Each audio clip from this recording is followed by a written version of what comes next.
Welcome, everybody. Thank you so much for being here on this edition of the REI Hacker Podcast.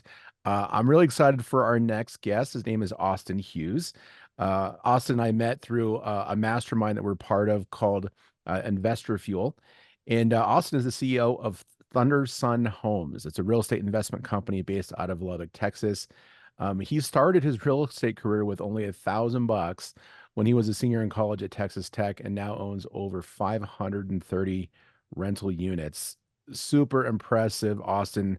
Thank you so much for taking the time and being here. I know you're really busy and something like this is taking time out of you out there making money. So thank you so much. Appreciate it. Yeah, glad to be here chatting. Awesome. So are you born and raised in Texas? Yeah, I am. So I was born here in Lubbock, but before I had my consciousness, we moved to Houston and I grew up there. But Texas Tech, I got the shirt on. It drew me Yeah. back in. I was always a Tech fan, one of the few down there in my area of Houston. So I've been back here in Lubbock since 2012. Very cool. So now you call Lubbock home. How big of a town is Lubbock? I know it's like the four main cities, and you got like El Paso and Lubbock. Like, is it a pretty good sized town? I would say so, but the unique thing about Lubbock is that there's not a bunch going on outside of it. So we're kind of Mm. like a landlocked island. You've got Lubbock. Sure, there are some tiny towns around us, but then you've got to drive 5 hours before you get to another big population, which is Dallas. Hmm. And it's about 5, 6 hours away from El Paso. So we've got right around 300,000 people in the greater Lubbock area. So Lubbock and the little small country towns around us, Yeah. about 300,000 people. So definitely big enough to scale a business. And there's lots of great businesses that started in Lubbock, but it's also not massive to where the competition is just overly fierce in everything. Yeah, I can imagine. I saw some place that, one of your goals was to be the largest home buyer in Lubbock. Have you taken that first position yet? Yes, we have. Awesome. So our next goal now is to be number one by such a wide margin that no one has to count. You don't have to tally the score. It's Thunder Sun Homes and then the rest of them. The other guys. Yeah. Yeah. How did you come up with the name of Thunder Sun Homes? Is there a story behind that? There's not a great story other than I just did a word scramble. I love doing wordplay, but I just took my name, first, middle, and last, threw all the letters in a mix, and then started making words from it. Came up with Thunder Sun Homes. I thought that's cool. My favorite color is yellow. I can make a yellow logo. So let's do it. Cool. So that's the one. It was really that simple. Yeah. Was that like from the very beginning when you started in college, or did that Yeah. kind of evolve? So from college out of the gate, Thunder Sun Homes. Yeah. I put a lot more thought into things now. But you got the lightning back there, right? So you incorporated that into your branding too, which is pretty cool. Yeah, definitely. Yeah, I'm building that piece of it up. Yeah. What's the next phase for you? Obviously you've done a lot of fix and flips. You started out and you did wholesale. Your first deal was a mobile home Yep. thing. I think you got it for like 3 grand. Yep. Where do you evolve to from this? Like, is Lubbock too small for you to grow to where you want to be? I used to think so. And so I always say that people expand geographic locations, they go to a new market, usually for two reasons. One reason is that they're just really not good enough to get the amount of business that they need in their primary market. And that's why most people on the small business entrepreneur front, that's why they expand markets. But the second reason is because they've maximized their potential. Maybe they don't have the full market share. That's hard to get anywhere. But they've reached a point of diminishing returns where, they've really maximized their opportunity in a market. And so if they want to keep growing, now they're going to go into a new market. That Hmm. I've stayed disciplined with saying that that's the way that I'm going to do it. And every time I'm about 6 months away, where I say, okay, about 6 months from now, it's going to be time to go into a new market, then I'll get some kind of deal or something will happen and it'll peel back another layer and I'll see more opportunity here. So I've Mm. actually been surprised that I'm coming up on 9 years in business that I haven't left this market yet. But it seems like every time I feel like everything's good, you know, we're reaching close to what I think our potential is, then I just see way more potential. And that's how I feel right now. So there's so many opportunities that we haven't tapped into even because I'm trying to be a little bit more methodical this year in my approach to business. And so, yeah, um, when we take our foot off the gas and just go full throttle, it's still going to be in Lubbock until one day I do reach the point where I say, okay, I think we've just about kind of reached our ceiling here, and Hmm. then we'll expand from there. But yeah, I keep getting surprised. The deeper I go, the deeper I find out I can go in this market.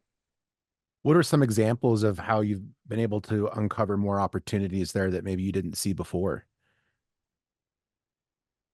Well, it really comes down to having the ability to take down different deal types.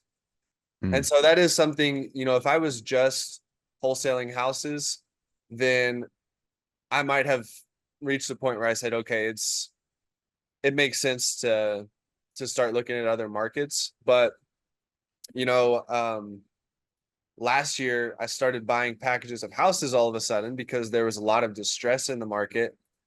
And so I figured out how to buy a package of 43 houses all at once. We closed all on one day.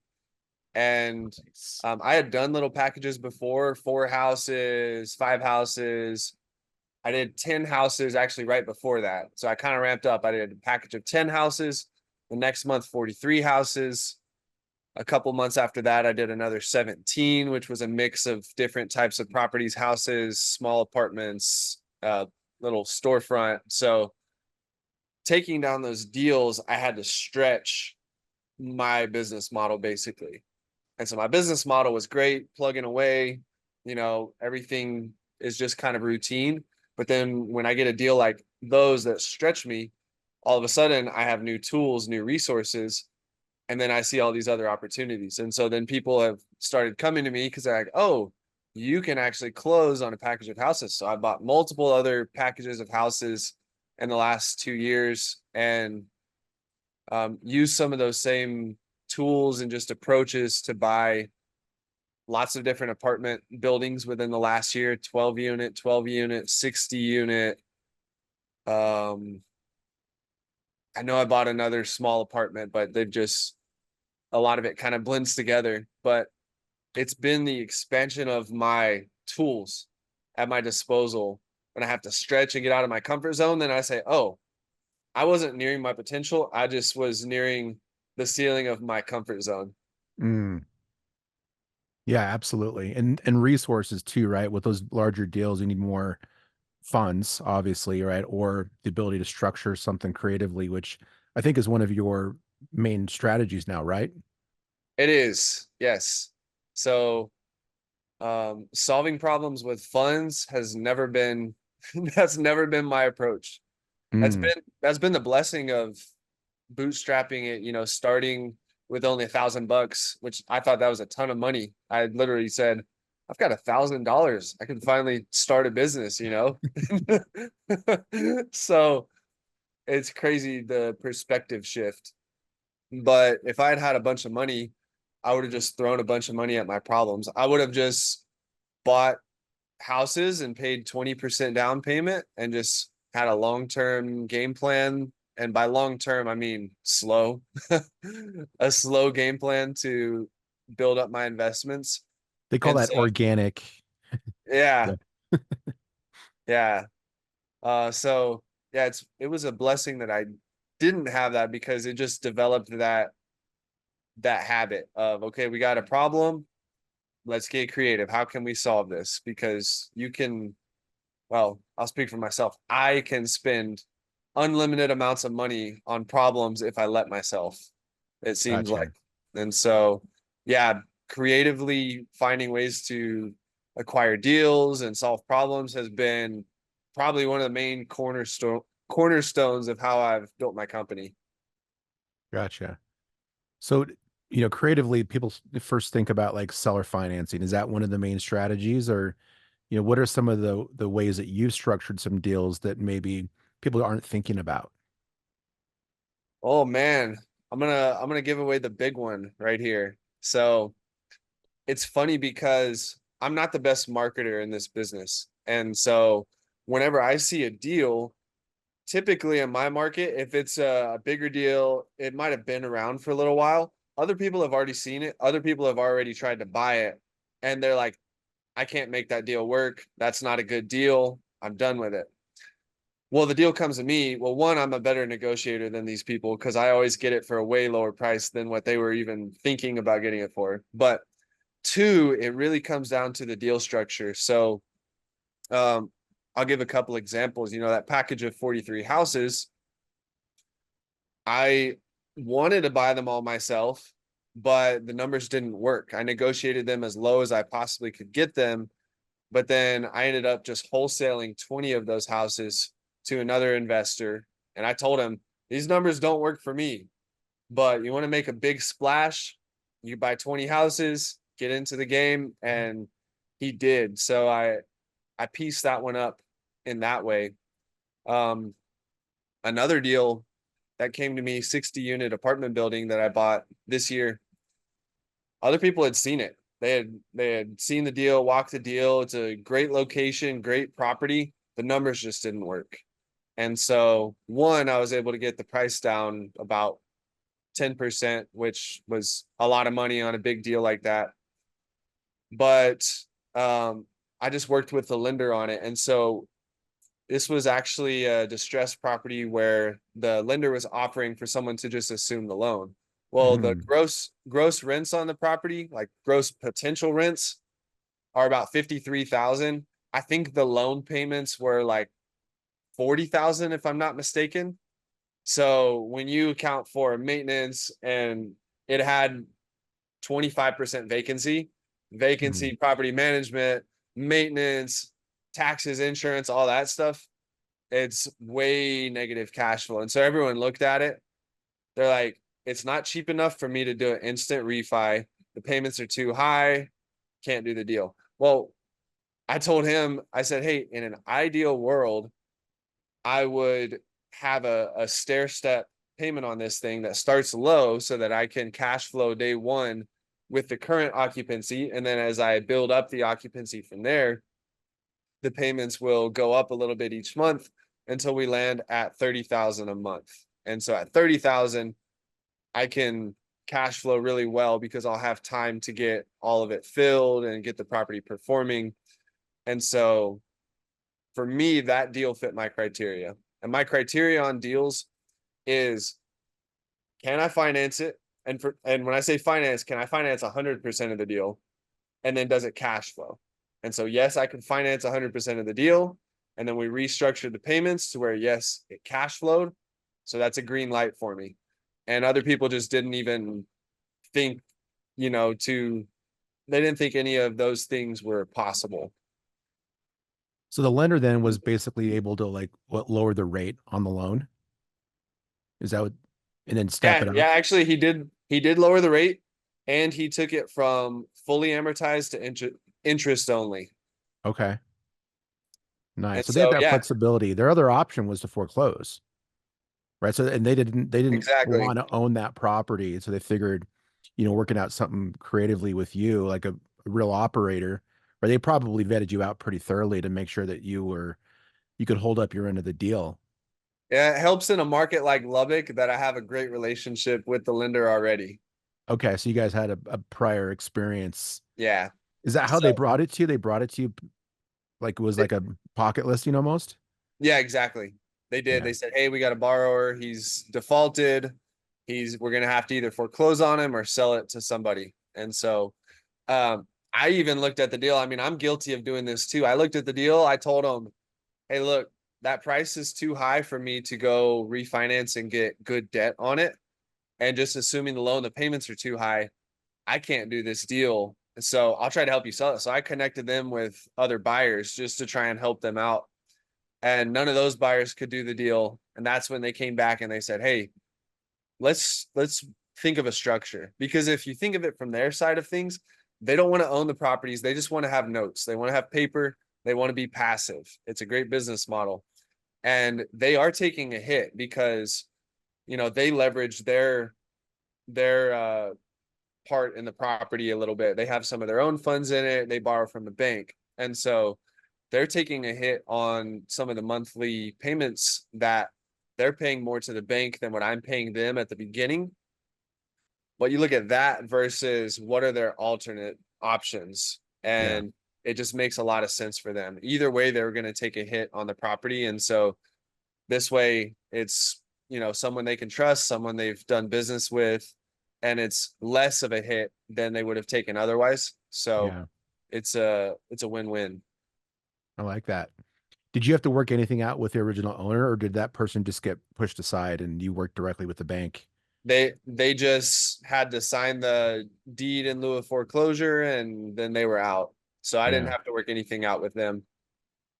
that's good too, because they would have tried to insert themselves some way to walk away with some cash, right? Like, Man, it's hard. It's hard yeah, for these guys that are getting foreclosed on, especially with an apartment building or someone that has a portfolio of houses. It's like they see the equity. They're like, the equity is right there. But their time has run out and they couldn't capitalize on it. They couldn't capture it. And so they kind of had their chance to do it. And hmm, people always react differently. Um, but this guy kind of understood. He's like, I ran through all my options. I couldn't get it done. So this is what has to happen. Some people, I went to the foreclosure sale when I was just getting started out, and I was trying to learn from some of the old timers, and they're like, hey, you see that guy over there with the long hair and the big beard? I was like, yeah, he kind of looked homeless. They're like, he's an investor and he's here every single month at the foreclosure auctions, and he's here to watch his properties get auctioned off.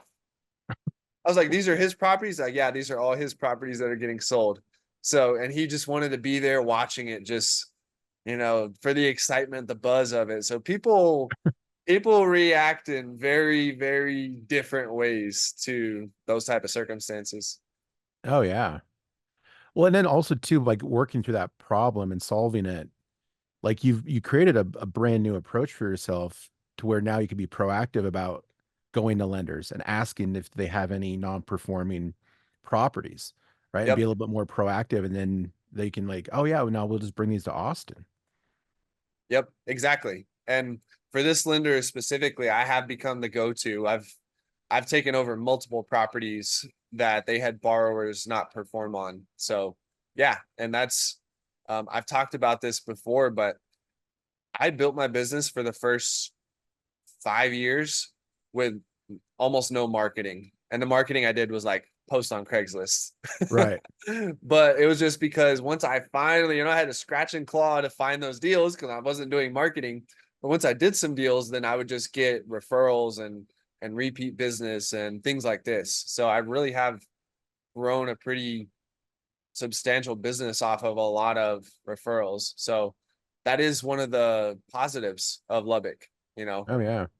a Does that lot. lender primarily operate just in Lubbock, or do they do stuff in Dallas or El Paso or? They're mostly here. Most of their Yeah, notes are here in Lubbock. nice. Yeah, and you got my wheels turning now with this lender approach. It makes perfect sense. I mean, there's all kinds of those, and especially after like the whole COVID thing, and people not Yeah, having to pay their that rents, forbearance. but mortgages had to be paid, right? And so they Yep. just didn't have the cash flow. And I think there's still like a lot of what would you call that? Like inventory that just hasn't been fixed yet. Now that the whole CARES Act thing has played itself through, do you see more opportunities coming to the surface now because of COVID? I don't know about because of COVID, but again, everything I'm looking at is mostly in my local market. Hmm. But it seems like every single week for all of 2023, it has slowed down a little bit this year, but every single week in 2023, I would have a different investor come to me and say, "Hey, I've got 5 houses. Hey, I've got 10 houses.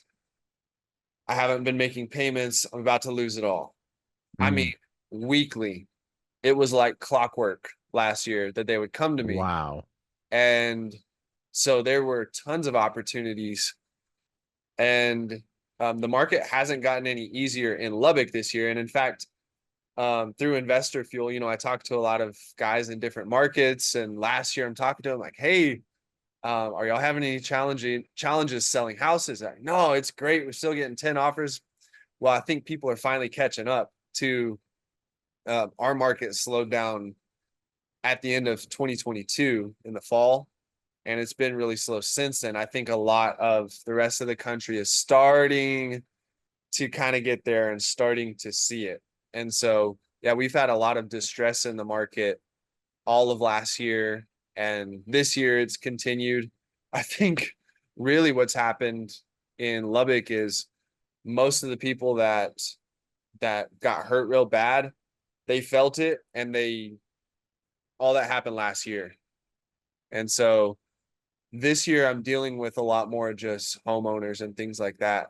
And kind of the biggest skill that is relevant now for us in the sales process all throughout all aspects of real estate, that it was important sometimes in the past but not as much, is resetting expectations. I found that anytime a market really shifts or things change, that's the battle that I find myself fighting. And just like with this lender, they had their expectations up here. I was like, "Hey, I will do what I can to help you get that." I introduced them to other people, and they got feedback, and then they reset their expectations.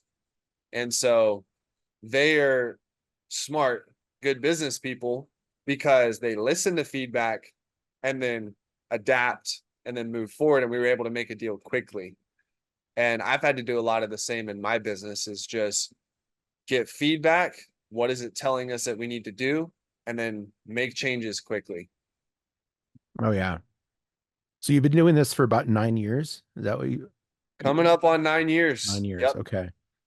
And so during that time, you've seen a lot of changes, a lot of growth, right? And so what challenges have you had in scaling from being, a solopreneur to now having 530 plus doors and other things you're working on? Like, what was that scaling like, and what challenges did you face?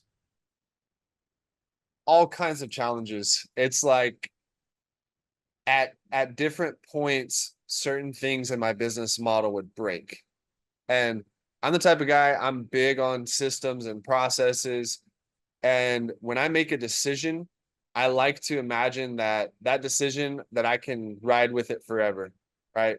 I imagine that it's going to continue indefinitely. So I already have long-term thinking, but even with my long-term thinking and planning ahead, I mean, stuff just breaks. It worked well, and then all of a sudden it's broken. And it's just, name the year, and there's going to be something major that just went terribly wrong that we had to completely revamp and change. And it's something all the time, from whether it's my financing structure, where I was leaving a little bit of money in each of these deals, and I was like, I feel broke all the time. And I looked at all the flips I was doing and the rentals I was under construction on, and I had like $400,000 that I had put into these properties, just into little holding costs or paying for a little bit of rehab out of pocket. I thought I was putting almost nothing into these deals, but it was just these little bits that added up, and I was shocked. So I had to change that. I had to tweak my structure there. Um, we're constantly improving our construction process, constantly refining our sales process. Um, in 2019, that's the year I got married. The week of my wedding, I got two pieces of bad news. One, I was told that the duplex I was going to move into and house hack, that if I moved into it, I would be violating the loan agreement and they would call the loan due. So I had to find a new house the week of my wedding to move into. And we did that, thankfully. I'm in the business, so I had another house. But we were gearing up for this duplex and had to totally shift. And the second piece of bad news was my property manager quit, knowing I was about to go on a honeymoon and be gone for a week so that she could try to leverage me for more salary. And I was like, you picked the Oh, wrong guy. Like, you must have miscalculated something, because that's not how it works with me. So let her go. We let other people start managing our properties, and we vetted them hard, but we just couldn't find anyone that got the results that we needed. So another big shift, 2023 January, started bringing all of our properties back in-house for in-house management. I will say that is the last piece of this business that I ever wanted to have in-house. I would love for there to just be a great property manager out there that we can just give our properties to. They keep them occupied, they keep our costs down, everything's great. We haven't found them yet. And so we took that back in-house, had to totally change our focus. So, it's just always something new. And the thing that stuck out to me ever since COVID, this is the change I have noticed, is just the rate of change has increased. And we saw it with interest rates. Interest rates used to, from what I've heard in the past, back when I was in kindergarten, rates would change. They would announce a change and then it would just kind of slowly change. And then the market would slowly adjust. And then here, I was trying to refi my whole portfolio when rates were super low. I tried to refi everything I had.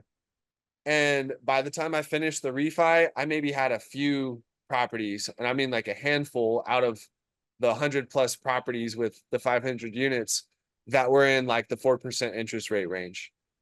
So it changed so fast, and everything else, it seems, because of technology, because a lot of stuff just changes fast. So, mm-hmm. man, it's like that's become one of the most valuable things for me in business, is to just keep my pulse on what's changing, what's the new best way to do things, what's the new trend, how do we need to adjust the business. It's always changing. Oh yeah. Well, that's why a community like Investor Fuel is so important. It's because you got so many operators there that have their finger on the pulse of what's happening in their markets and their particular strategies. And there's good communication, right? People are kind of an open book, right? Yeah. And you get up there and the people are giving their business models up on stage. Yep. So, I mean, what better place to do that is in a room like Investor Fuel. Yeah, exactly. And I was always a lone wolf before Investor Fuel. And man, I plateaued. I said, all right, I got to give in. I got to go get someone to help me. And it was immediate that I had a bunch of people that poured into me, helped me work through my challenges. The good part about it all is that we all come together. We share everything, all of our secrets, our business model, what's working. We solve each other's problems, build each other's companies up. But then the good part is then we all go back to our markets. And Yeah. I think, and no one talks about that, but I really think that's one of the reasons that people are so open and sharing. Because it's like, oh yeah, I'm gonna help this guy out, and then he'll go back to New York, I'll go back to Texas, and we'll dominate our markets separately. But there are people that have to be in the same markets that are There there. are. Like, with like Phoenix, right, is a big one. A lot of people there and a lot of people in the DFW Yeah, who are lots of them in competing. Dallas. And I wonder how those people feel about the sharing of business They models. probably feel different. Yeah. That might make them a little bit more reserved. So, Yeah. because I know if there was people from Lubbock going in there, I'd be I'd be filtering everything I said. Yeah. And as it stands now, I'm just, help whoever do whatever. But speaking honestly, I would probably be thinking about, what am I sharing? Am I giving away my edge, type of thing? And so, Yeah. but I'm glad that's not an issue. Right. So glad it's not an issue I have to deal with. Yeah. And there are some people in there that do operate in multiple markets, and do stuff virtually, which I mean, I don't know, there's enough markets in the US to where, there's plenty of business to go around. Yeah. Um, and so yeah, it's a really cool community. What other things have you gained from like the mastermind approach? Are you part of any groups, or is it Investor Fuel? I went way out on a limb to join Investor Fuel. That was not my cup of tea. I'm not a course guy, learn from a guru guy. All that is foreign to me. So it was a big leap, but I knew, okay, I got to change something. I got to join a group. The biggest thing that I got out of that group, which surprised me, I thought I was going to learn business stuff, but it's been leadership things. And Mm. when you get around a group of people that are in your same industry that have dealt with the same things you're dealing with, there's a ton of value in just seeing what standards do other people hold. Because I don't know about you, but sometimes as an entrepreneur, I feel like I'm on an island and I start to question my standards. And I question Mm. them from the standpoint of, am I being too hard on them? And am I asking too much because I'm the owner? So I know I'll do it. I'll take responsibility and ownership and I'll do it. But am I asking too much of someone who this is just their job, their career? They don't own the company. The answer to that, by the way, if anyone is listening and questioning it, the answer is always no. Your standards are not too high. And having that reinforcement from other people who they won't just tell you, no, keep your standards, but they will dive into the details of my situation, hear me out on everything, and then say, no, you're spot on. And I can trust what they're saying because they're in that business. They've already been there, done that. It's huge. So that's been the biggest benefit that I've taken away is they have reinforced the standards that I've set in my business, and it's allowed me to constantly keep improving my team, developing the team, and then attracting higher level people onto my team. Oh yeah. Are all of your employees Lubbock based, or do you have anybody that's virtual? Half Lubbock, half Philippines. There you go. Yeah. That's smart. At what point, because I just actually did I had a podcast guest yesterday from a company called Scale Virtually. His name's Sean Okay. Yeah. Conlon. You know That Sean? guy is sharp. That guy is sharp. Oh, he is. And he's a giver too, man. Like we talked for like 25 minutes before we even started the recording, and we were just like going back and forth. Here's what we can do together. Here's this. And after the call was over, he said he was going to introduce me to a couple people. Like within an hour, he had already done email intros to these people that he was going to introduce me to. And people offer those sorts of things all the time, but seldom do people actually follow through with what they say they're going to Yeah. do, or at least that quickly. So you're right. He's so impressive.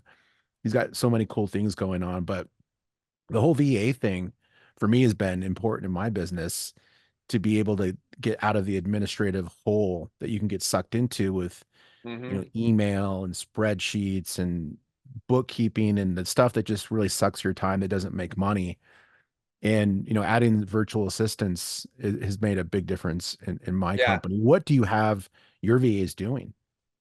We actually hire for fairly high level positions. So the highest paid one is a transaction coordinator.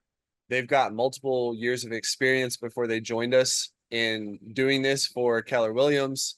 Um, and they handle all of our transactions. So like once we get a contract, then we pass it off to them. They're dealing with everything. They're driving the refinance process.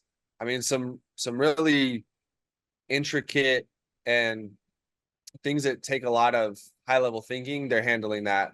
We've got marketing, we've got sales. Actually, our appointment setter, Marge, she is phenomenal on the phones, always hits her numbers, just bubbly. Anytime we have a check-in on Monday, we always say, hey, what's something exciting you did over the weekend? She's always out, blazing a new trail every weekend. She's awesome, but she does sales. I know that's difficult for some because of the accent, but she makes up for it in lots of ways. Sales, we've got the obvious administrative roles, and our virtual property manager. He's an assistant property manager, not the head, but he's calling, doing collections, getting people to pay their rent, all that sort of stuff. So pretty diverse set of jobs. Basically, anything that doesn't require a physical presence, we can hire virtually for. Now, um, there is something to be said about those impactful conversations, whether it's a negotiation or just different things that having someone that is in the US is better for. And I've found that, and I'm big on my VA team. But yeah, there's a lot of roles that can be filled by virtual team members in the Philippines and other countries. And for us, they've done a great job. There was a guy I heard talking down on VAs.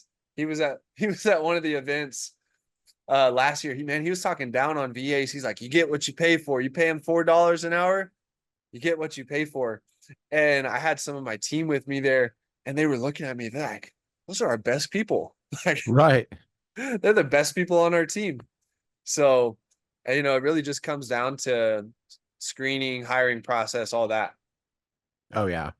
Yeah. So just he probably was exposing himself to being a poor manager, right? If that's the experience he's having, then that was probably his fault, right? Like you Yeah. get what you search out for. Yeah, I've had a good experience with VAs too. I've had bad experiences too. With the overseas developers. That was something where we learned some pretty rough lessons and it cost quite a Yeah. bit of money too. How about your boots on the ground? Are your contractors in-house? Do you employ them or do you sub them out? No, we sub out our contractors. We just wanted to have a project manager in-house. And then they manage the subs.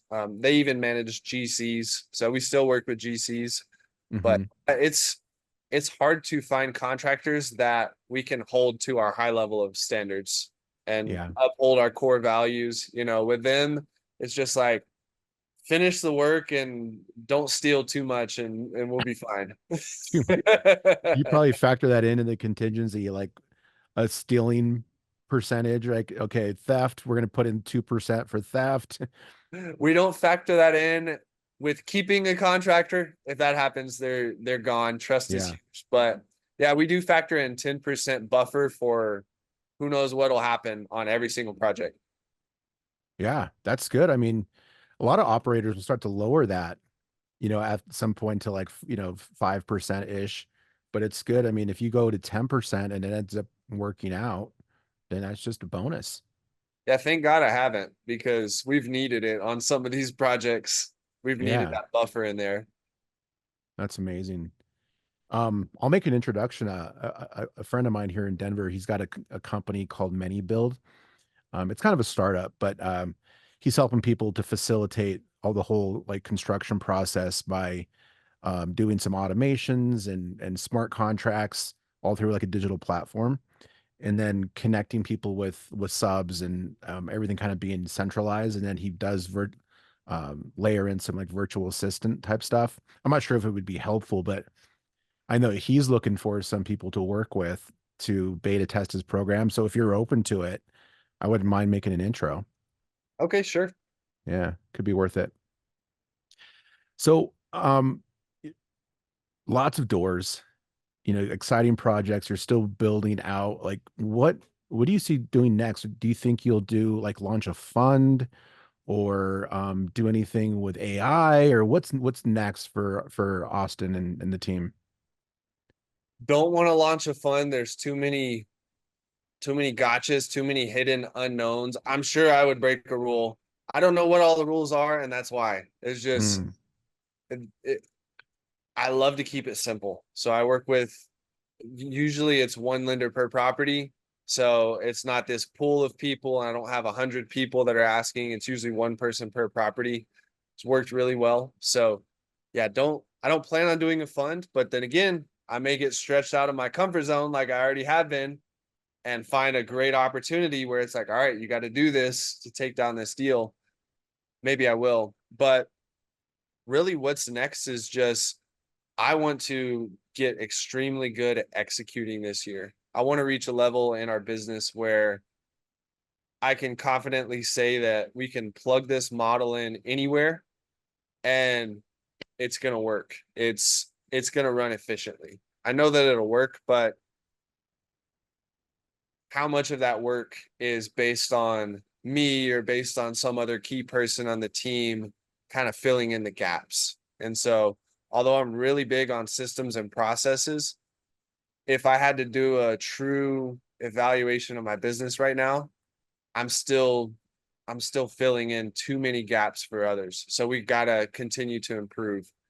So that's really my mission for the year is just become extremely good at the operations of it. We've obviously got a big portfolio.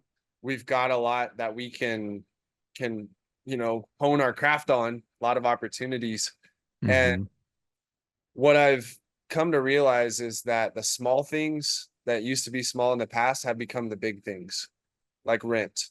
When I used to think about a rental, let's say I was running around town, I could go rent this out and get $1,000, or I could go get this deal and get 20 grand, right? Well, I'm going to pick the deal every time. But now with our massive portfolio, it's like pulling that lever on optimizing our leasing makes a way bigger impact than doing more wholesale deals. So it shifted to where the small things have become the big thing. And so realizing that even if I didn't buy any more deals, if we just tighten up the operations and become truly great, well-oiled machine is the visual I have in my mind. And we do that, it's going to make a huge, huge financial impact. And so I think in every business, it's always a back and forth of grow and just run full steam ahead. And then, okay, let's fix the stuff that we broke along the way and get it working and get it stabilized and then grow.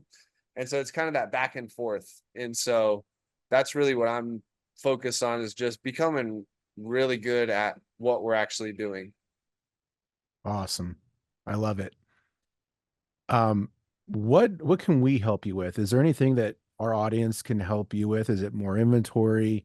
Are you doing anything with content? Like, how can we support you? Yeah, I am putting out a lot of content. So love interacting with people. I try to answer every single comment on my stuff. And if anyone has a question, like you hear us talking today and you're like, man, he seems like he knows a lot about this and you want to hear about it. I love it when people ask me stuff because I'll just make a video on it. So yeah, interact with me online. A lot of my content's about private lending. So if anyone wants to invest passively, reach out to me and we can talk about that. Awesome. So where can they find you? I'm on YouTube at Austin Hughes 12, on Instagram at The Great Gringo. The Great Gringo. There we go. The Great Gringo. That's an old name that I haven't been able to shake yet. At this point, it's too cool to shake it, man. You got to keep that. I love it. I know it's here to stay now, so whatever. I got it my freshman year of high school, so it's stuck around. So yeah, I'm on Instagram at The Great Gringo. Awesome, man. Well, Austin, thank you so much for taking the time. So many good nuggets there. And I gotta believe too that, your story is going to inspire a lot of people to really kind of step up their game, maybe even, take that first leap and do their first deal, even if it's a small deal, right? Get out of their own way, get out of their head and just take action. So I really appreciate you, sharing your story and, pulling the curtain back a little bit on your business. Thanks for taking the time. Thank you so much, Benson. Awesome. Everybody, thank you so much for listening to this edition of the REI Hacker Podcast. Please share and like this episode and keep an eye out for future episodes of really cool operators like Austin who are sharing tips and tricks about entrepreneurship and real estate and business. And we'll see you next time. Thanks so much. That's a wrap on today's Real Estate Revelations. Thank you for tuning into the REI Hacker Podcast. Remember, every property has a story, and every deal is a lesson. Until next time, keep hacking the real estate world.